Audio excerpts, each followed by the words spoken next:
everybody. Peter Greenberg here. Happy holidays, wherever you may be.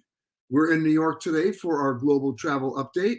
And of course, we're here watching the Siberian Express sort of rolling in, the storm that stole Christmas, if you will. A lot of things to talk about that. I mean, yesterday in Denver, can you believe they experienced a drop of 67 degrees in just 4 hours? It's -1 in Atlanta. The wind chill factor here in New York is 0. But if you happen to be up in Buffalo, probably not good flying weather since the wind is blowing at about 63 knots. Chicago, we all know, is going to get snow today and tomorrow. We're watching some airport hubs getting compromised. The good news, if there's any good news, is because Christmas falls on a Sunday, so does New Year's. A lot of us are able to stagger our departure days as well as our return days. And most of you are probably where you needed to be by now. But if you're just starting to go now, you better get a couple of good weather apps, Dark Skies, get Flight Aware or Flight Radar 24, because I don't care what the weather is where you are. The key is where the weather is, where the plane is coming from to get you. And if it can't leave, you can't go. Excuse my cough. So definitely check that out. It's going to get messy. The airlines, as you know, are offering storm waivers, allowing you to rebook without a penalty at a later flight on a later date. Let's get down to the words, the later date, meaning probably after Christmas. So be aware of that. So that's what's going on in Weatherland. We have a whole lot more to talk about this week. First of all, as we get into the Christmas holiday season, and happy Hanukkah as well. Planning again for next year. There's some interesting stories about that. During the pandemic, Americans were able to save billions of dollars. And then as we emerged from it and started to travel again, we took all that money out of savings and, doubled and tripled down on our travel without regard for price. And then we started hitting credit cards. The savings rate in America in October fell to 2.3%. That's the lowest in 17 years. And that same month, more than 41,000 households filed for bankruptcy. That's the highest in 27 years. So we're still traveling. The demand is still strong, but the credit card bills are coming due. So get ready for that. Now, a note of remembrance today. Where was I 34 years ago today? I was not here. I was in Scotland. I was in Lockerbie. Because 34 years ago yesterday, that was Pan Am 103, which was blown up at 31,000 feet as it was flying between London's Heathrow and New York's JFK. Still one of the largest open murder cases in history. It's not a cold case, it's an open case. You may have heard there was an arrest recently of another Libyan, but don't fool yourselves. The 3 Libyans that have so far been arrested had about this much to do with that bombing. We're talking about Lebanese, Iranians, Syrians, Germans, Jordanians, Czechs. They were all involved. And the Scottish Lord Advocate, their equivalent of our Attorney General, it's a story I've been working on literally for 34 years, secretly indicted about 23 people. They know where they are, but they can't get them out. And this is a story that's going to be with us for quite some time. So we think today about those 270 people who died, 259 on the plane, 11 on the ground. I go back to Lockerbie at least once every 2 years as the story takes me back there. And the lessons that were learned from Lockerbie, not necessarily always the lessons that were applied, but the lessons that were learned were significant and important. And it's a story that I will continue to cover. And I hope it's a story that you will continue to remember. And celebrate the lives and honor the memories of the people who died needlessly on that evening of December 21st, 1988, 4 days before Christmas. But I did want to mention that as we get into the Christmas holidays, because the families of those 270 people, they think about something else at Christmas every year, as you can imagine. We've talked about airport chaos and bags craziness at Heathrow and other airports. Well, happened again yesterday. Our good correspondent, Sean Kelly, happened to him flying from Heathrow to Pittsburgh. They were delayed on the ground at Heathrow for 90 minutes because the bags had not been loaded. And finally, 90 minutes after that, pilot said, "We're leaving." And when they got to Pittsburgh, he revealed to them that, well, I didn't want to tell you this, but the bags were never loaded. They flew with no bags to Pittsburgh. Otherwise, the crew would have timed out. And they thought it was more important to get everybody to Pittsburgh than to keep them on the ground waiting for bags that were never going to get on the plane. That was just yesterday in London. Yesterday in Oakland, California, an Allegiant plane landed also with no bags. They were never loaded on the plane. And there was nobody there to help the people. They waited for hours for a carousel that just never operated.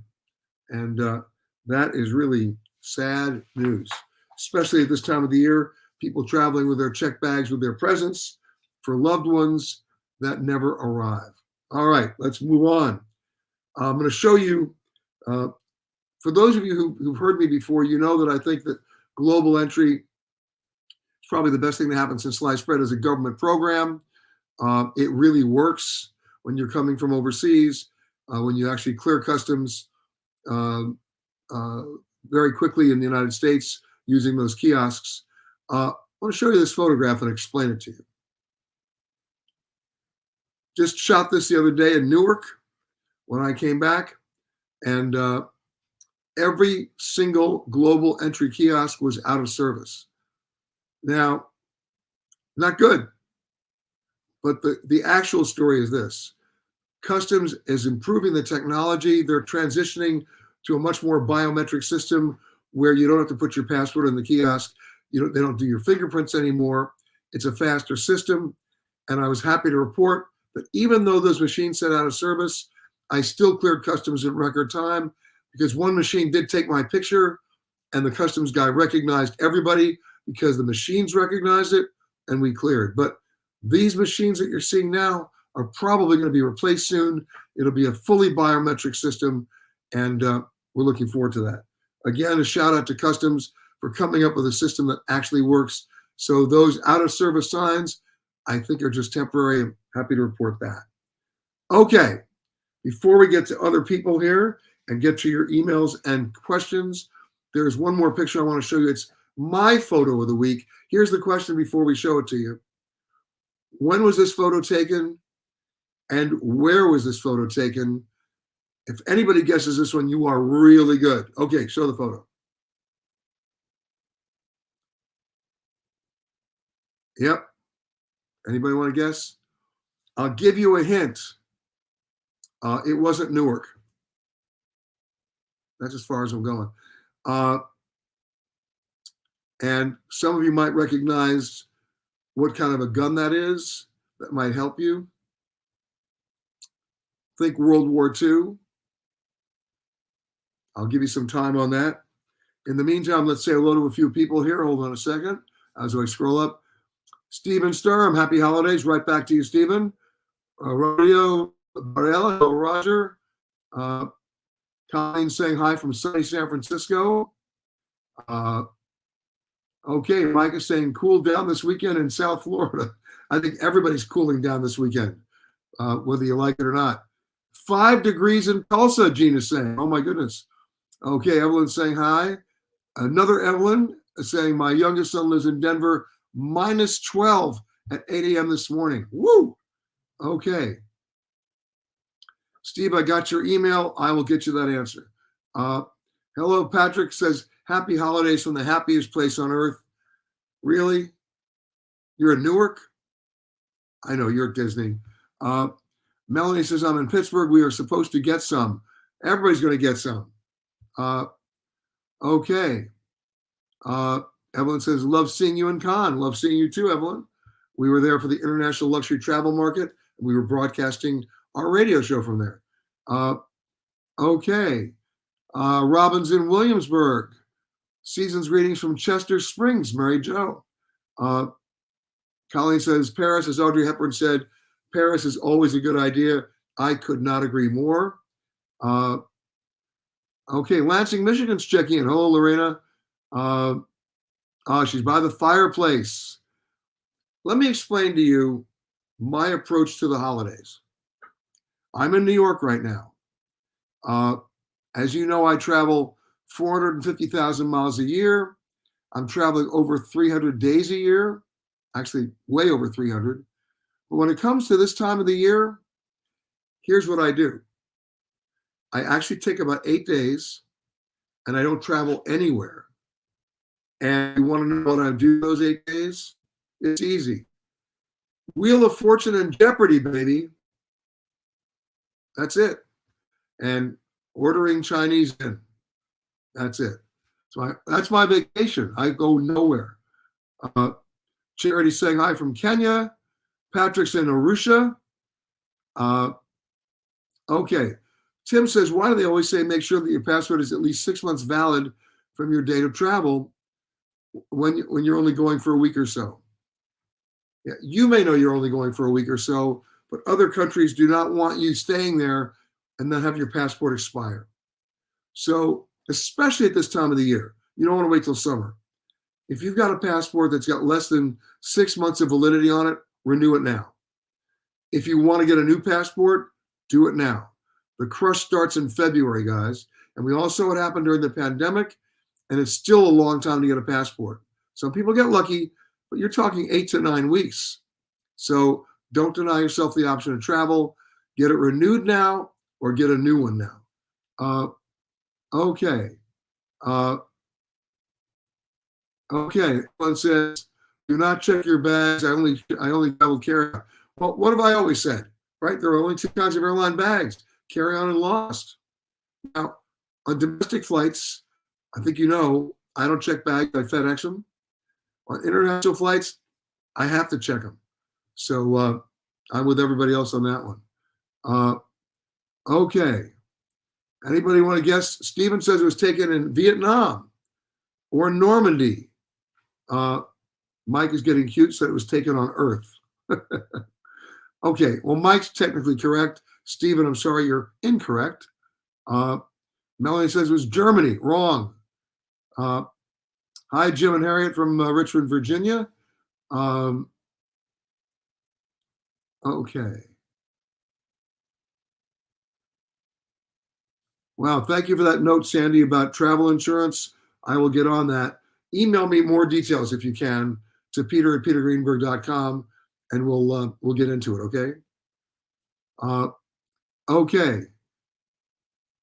Okay, Brad's boasting that he's in Pebble Beach in the Monterey area, 60 degrees this weekend. All right, hello from Pakistan. Adrian says it was shot in Korea in 1970. That would be wrong, Adrian, but nice guess. Colleen says Normandy in 1995 for the 50th anniversary. Actually, the 50th anniversary would have been 1994. But no, not true. Carmen says hi from Tampa. She's a sweatshirt on, but has not touched the heater yet. Okay. Joy says, what part of South Africa do I need to travel to if I want to see great waterfalls and a fantastic safari tour? Well, if you want great waterfalls, if you're going to Victoria Falls, you're going to Zambia. So you're heading north. You won't be in South Africa for that. Okay. But if you take Rovos Rail, one of the all-time great railroads of the world, it goes from Pretoria through Zimbabwe all the way to Victoria Falls. And then if you're smart, get off, you'll see the falls, and then backtrack into Botswana for the best elephant herds you'll ever see. Okay. Okay, Sue saying hi from Bellingham, Washington. Sue said Argentina won. Yeah, but you got the score wrong, Sue. I remember last week, but it was a good try. Okay, everybody thinks this picture was taken in Germany. No. All right, I'm still looking. Nobody's got it. Pearl Harbor. Good guess, but wrong. Washington, D.C., wrong. Hello, Camilla from Tucson. Okay, we have greetings from Poland. Of course, your neighbor is Ukraine, of course. Poland's taken in about 3 million refugees. I mean, an amazing act of kindness. And let's hope for the best after Zelensky's appearance yesterday at Congress and the additional aid from the United States. Okay, Carmen, thank you for that correction. Okay. Somebody thought I took the shot in Russia. Okay, since you're all wrong, I'll tell you. First of all, nobody guessed what year it was taken. The year was 1978. And the picture was taken in Karur. Where's that? The former headquarters of the Japanese fleet in the Northern Caroline Islands of Micronesia. And when I first got there in 1978 and landed on the island of Yap and Truk, I am not exaggerating or kidding you when I tell you there were still 2 Japanese Zeros still on the ground. And you fly in there today the way you flew in there before on Air Micronesia. In those days, it was a subsidiary of Continental Airlines. They had 1, maybe 2 727s that were specially configured. The entire bottom of the plane was tungsten because you were landing on coral runways that would completely pit the fuselage. And there was no first class. The entire first class section of the plane was their entire spare parts inventory for the plane and 2 mechanics that flew with the plane. Because if it broke, they had to fix it wherever it happened. And an amazing experience. Micronesia, one of the best experiences of my life in the Rock Islands.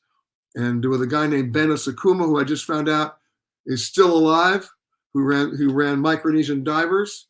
But anyway, that picture, 1978 in Karur in Micronesia. So there you have it. Okay, one more picture I want to show you. This was taken not too long ago. I was going down to the Antarctic through Punta Arenas in Chile, and what's the picture? It's from a restaurant which they felt necessary to translate for visitors. But and by the way, a great restaurant called La Luna in Punta Arenas. Here's the sign on the door. Can you read it? Las dueñas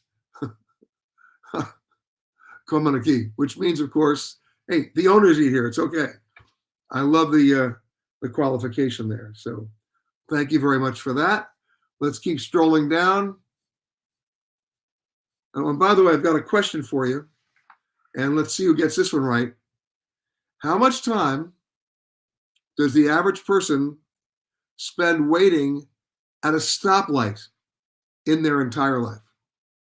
You got that? How much time do you spend waiting at a stoplight during your entire life? Who wants to give me a guess? Okay. Colleen wants to know if I'm in Paris. No, Colleen, I'm in New York. Let's scroll down here.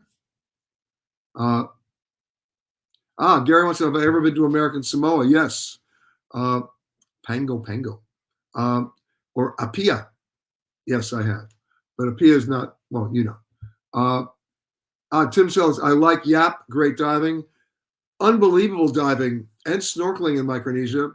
In fact, in the Rock Islands, there are more islands than people. And if you don't go with a guy like Ben Asakuma, you'll never find your way out. You'll become so disoriented.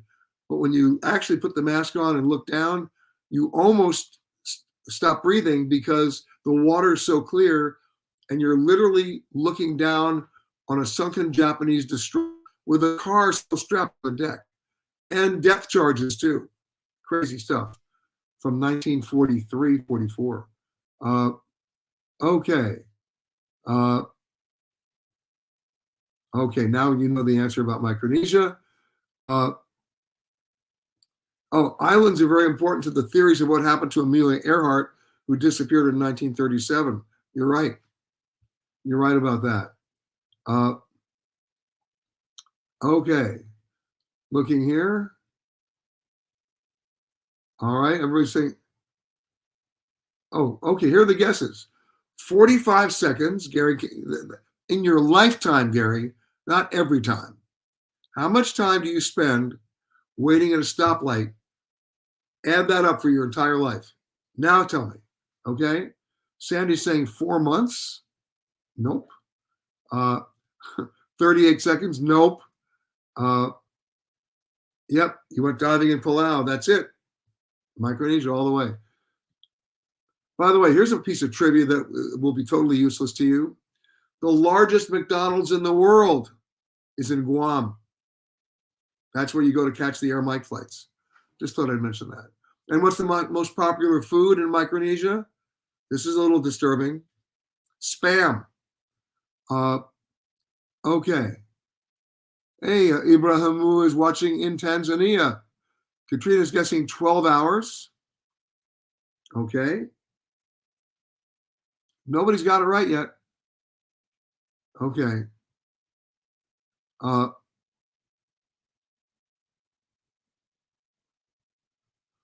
right. Adrian saying 2 years. A lot of 2-year guesses here. 1 year, 3 years. Okay. The answer is going to surprise you.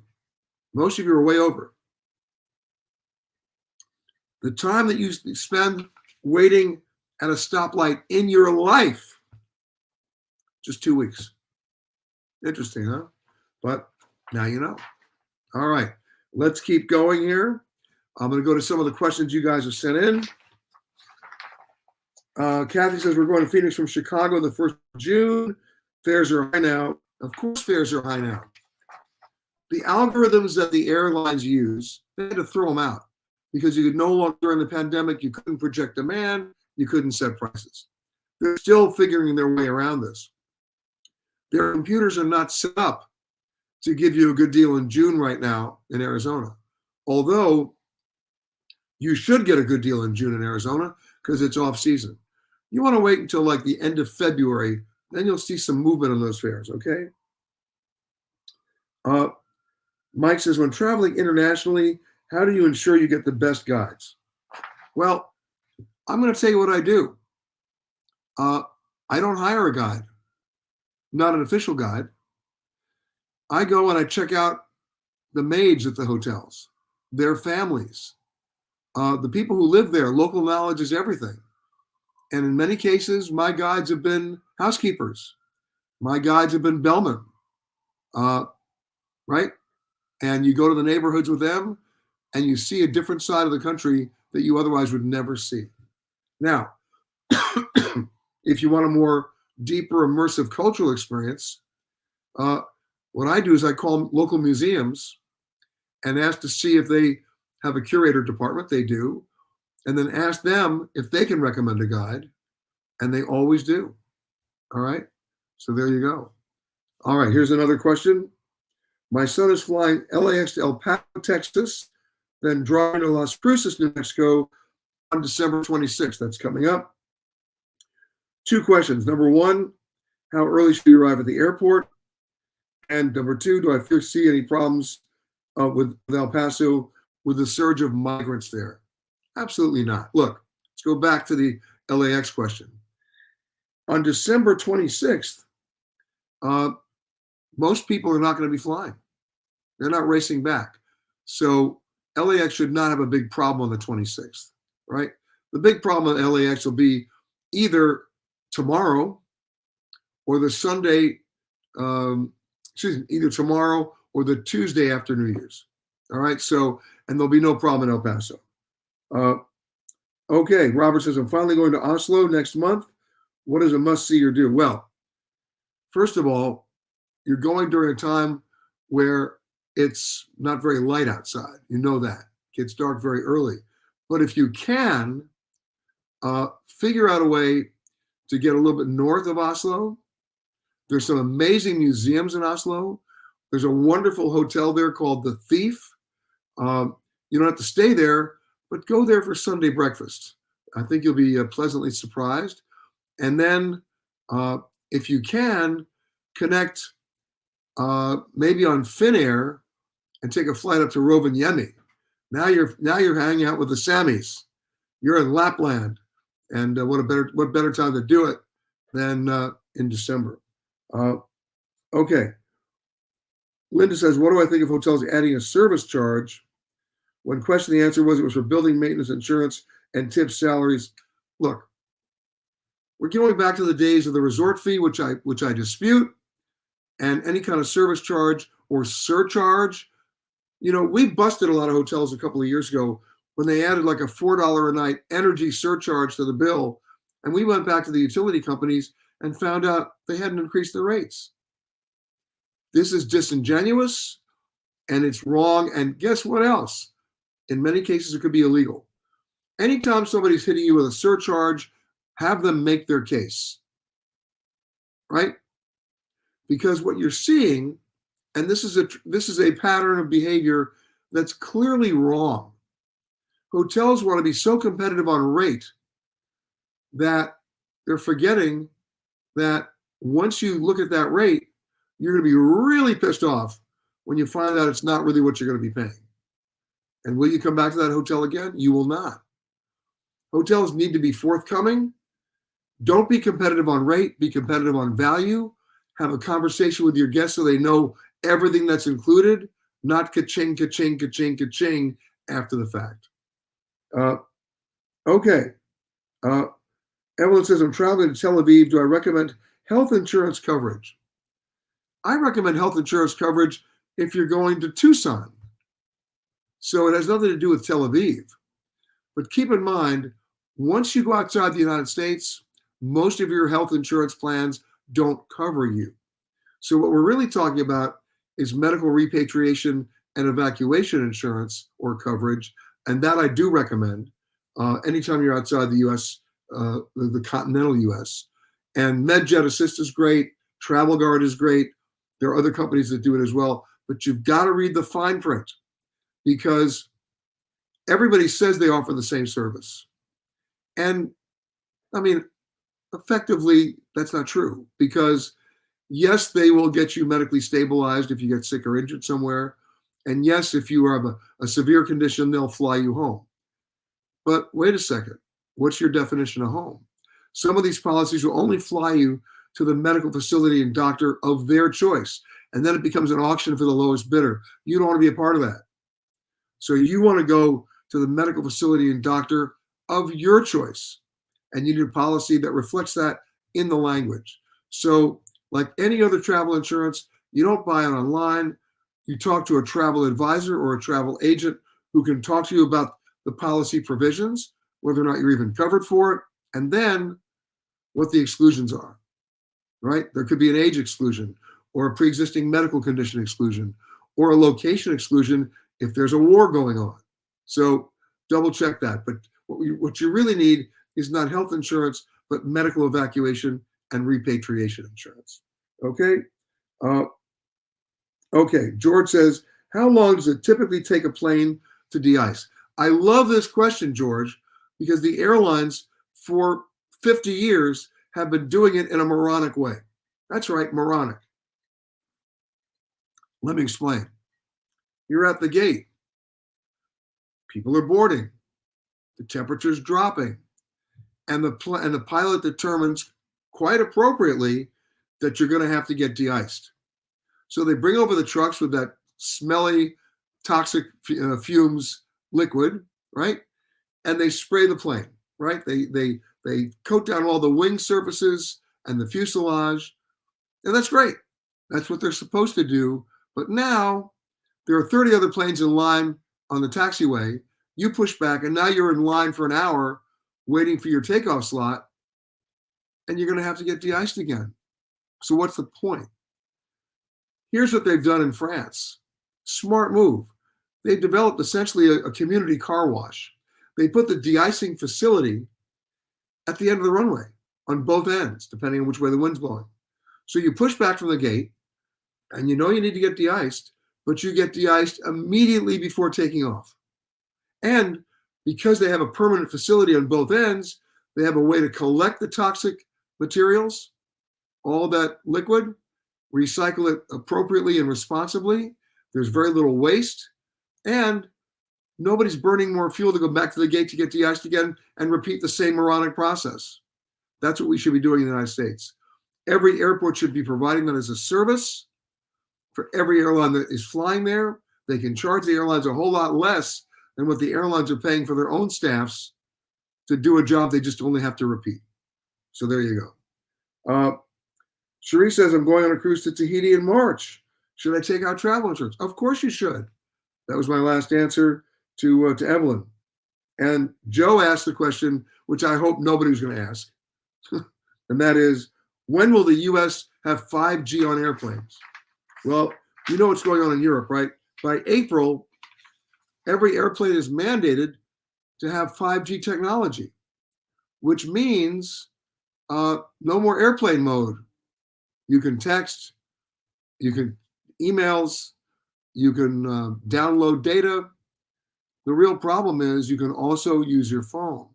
So the real question is, will individual airlines allow that to happen, since the argument can no longer be made that the phones would interfere with either navigation or communications equipment, because it won't. But the problem is it's going to interfere with my sense of peace, with the guy next to me screaming at his mother for 5 hours. So unless they put in a cone of silence phone booth on the plane, which won't work anyway because you have one type A person stuck in there for 5 hours.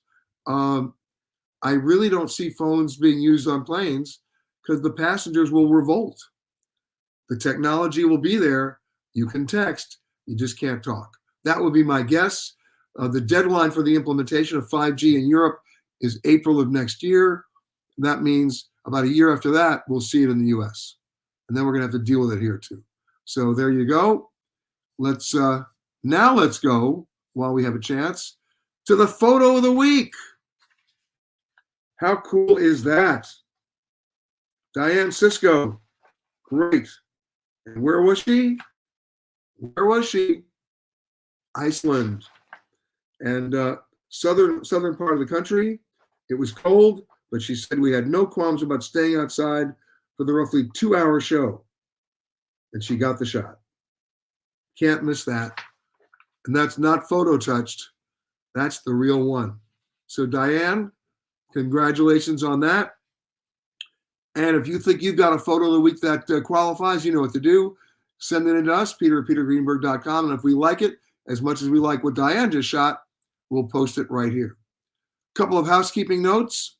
Of course, Hidden Canary Islands now airing on PBS. And of course, also on Amazon Prime and Apple TV+. Tanzania, the Royal Tour, still on the air, of course. We hope you get a chance to watch that with the president, Samia Suluhu Hassan. She's an amazing person and took me on an amazing journey, as a matter of fact. Of course, our radio show this Saturday will be dealing, of course, with the storms, and not just in the air and on the ground, but in your pocketbook when it comes to travel and what people are doing right and what people are doing wrong. The bottom line is we're entering into a new year, so I'm going to throw out a question for you. I'd love you to send it in to us, peter@petergreenberg.com. We'll talk about it next week at the appropriate time right before New Year's Eve. What are your New Year's travel resolutions? What do you want to see in airplanes, hotels, cruise ships, resorts, safaris, trains, cars? What's your wish list for what you want to see in 2023? And then you can also throw in what's on your bucket list that might surprise me. Okay? So don't say Paris. Again, what are your New Year's resolutions for travel? Your wish list of what you want to see done for 2023. Send that in to us, peter@petergreenberg.com. And then tell me the one thing on your bucket list that might surprise me that you're actually going to do next year. All right? So we'll see you on the radio on Saturday. That's 10 a.m. Eastern, 7 a.m. Pacific. If you can't find a station in your market, no problem. Go right to our website, petergreenberg.com, hit the link, and we stream it live. It's also a podcast later on. And the bottom line is, let's weather the Siberian Express. Let's be very safe out there. If you don't need to get in your car, don't do it. You don't have to prove anything other than your stupidity. No need to do that. Just be stupid at home like I am and watch Wheel of Fortune. I'll see you next week, everybody. Have a great weekend. Be safe. Happy, happy. Merry, merry. Ho, ho, ho. I'll see you soon.